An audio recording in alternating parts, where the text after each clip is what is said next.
انبیاء علیہم السلام قلب الفرائض کے بہت اعلیٰ مقام پر ہوتے ہیں۔ موسیٰ علیہ السلام اور ان کے بعد جتنے بھی انبیاء آئے انہیں وہ عملی حقیقت بھی ساتھ بتلائی گئی۔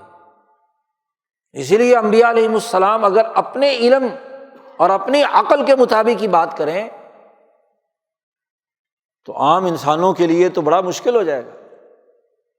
اس لیے انبیاء علیہم السلام عام انسانوں میں رہتے ہیں، اس کے عملی پہلو دیکھتے ہیں، اور عملی پہلوؤں کی بنیاد پر ہی وہ نظام تشکیل دیتے ہیں جس سے عبادت متوازن ہو جائے، سیاست درست ہو جائے، معیشت صحیح ہو جائے،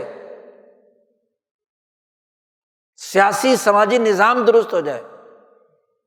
تمام احادیث اسی عملی حقیقت کے تناظر میں ہی سسٹم بیان کرتی ہیں۔ فرائض اور واجبات تو اللہ نے قرآن میں بیان کر دی ہے۔ اسی کو نبی اکرم صلی اللہ علیہ وسلم نے فرمایا کہ علم تین ہی ہے، اللہ کی طرف سے فریضہ، نمبر دو سنت جو اس کی عملی شکل ہے، اور فریضہ اور سنت کی بنیاد پر قضا اور فیصلہ